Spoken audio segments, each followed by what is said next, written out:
And now to Norfolk, which, it's unkindly said by some, is cut off on 3 sides by water and the 4th by British Rail. A county, the complaint goes, on the road to nowhere, and a road, moreover, the powers that be are often digging up to boot. Sarah Dickens has battled her way past long-running roadworks on the A11 to get to Watton in the west of the county. And we'll be discussing that A11 and investment in roads around here very soon. But first of all, let's take a look at this company here. It's dependent on the roads. Abels set up about 30 years ago. It came from an auctioneer's business. They had to move the bits of furniture that were auctioned. It's developed into a removal company. It moves the royals as well as the rest of us, but also has an important business in terms of moving and storing furniture for high street stores. Mechanisation has taken over even in the age-old business of furniture removal. This firm developed out of an auctioneer's business. Now, not only does it move furniture for families across Europe, but also stores and delivers furniture for high street names like Marks & Spencer, Next and Debenhams. It's a highly competitive industry. If it's a domestic move, is moving some of these goods without damage, on time, with the least disruption possible to the customer. Isn't that the kind of thing, though, that all companies would say that they want to do? Indeed. The main difference is that we actually do come up with the goods at the end of the day. These sofas are coming into storage from the manufacturers before they then get sent off to homes across the country. This is a growing part of the business, but home removals are still very important. You never go in the same place twice, so you get to see a lot of the country, a lot of Europe. It's different. It's not like working in a factory or doing general haulage where you're perhaps doing the same journey day in, day out. And you get to meet so many nice, interesting people. It's far more than just lifting goods and furniture. Training continues throughout an employee's time here. David Neal's experience out on the road is now passed on to the younger employees.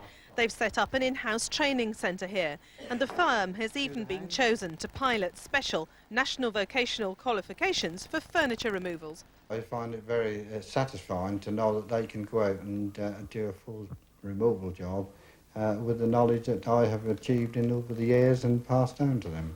Grandfather clock, chandeliers, you teach them everything? Yes, everything, right from basic lifting to customer care. But much of the business is bulk removal and storage for high street companies. It's a fiercely competitive business, and as the housing market has been hit, so have removal firms. But Abels is optimistic about the future and confident that being away from the main motorway network will not hold it back. And joining me is Philip Patoldi from Abels and also Barry Tiling from a company locally, and we're going to discuss the roads. Now, first of all, Mr. Patoldi, you say that it's no disadvantage not being on the main motorway network. A lot of people would find that hard to understand. You've got 80 lorries. Well, the main reason is because of the quality of the people that we employ, and we feel that the people are far more important.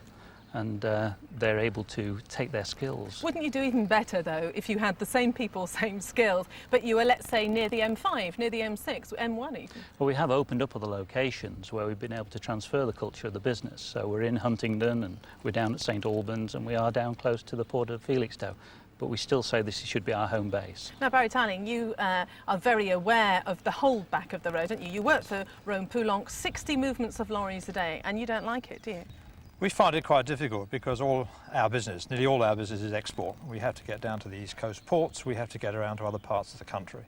I think more importantly though, I represent, if you like, a development forum for the Norwich area. And the problem there is that we are losing manufacturing and other types of business because of the road system. But more than £13 million has been spent on roads in the last year. That's the government being very generous with you, isn't it? The government is being generous, and I think there has been and was a very clear policy about both the A11 and the A47. The A11 in some people's minds seems to be complete, which it clearly isn't. And the A47, as the A47 Alliance points out, has really been abandoned again. What do you think when you, OK, a different business, but what do you think when you hear that argument, Philip? Doesn't it make sense? Well, it does as far as his business is concerned, but of course we're in the service industry. We are where our customers are, and of course the people who we are servicing are in this area.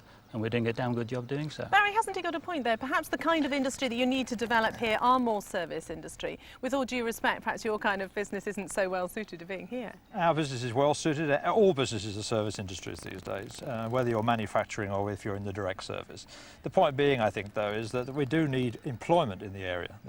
People like the Greater Norwich area is suffering at the moment through jobs being lost. And may I raise the question that many of the people living here might not want motorways carving up this beautiful countryside? I think we have to be selective, and I accept that argument as well, but a certain number of key routes, if they're developed properly, can open up a whole hinterland. And we have seen examples of that, I think, already, of the A14 link, which is quite close to here, opening up probably the whole of the South Norfolk, North Suffolk area. Barry, we're going to have to leave that there. Barry, Phil, thank you very much, and back to you, Adrian. Thanks, Sarah. It's a shade before 1:45. You're watching Working Lunch. A reminder of our main story this Monday lunchtime. Eurotunnel may finally be up and running under the sea, but the bosses have warned its £8 billion overdraft could yet sink the whole operation.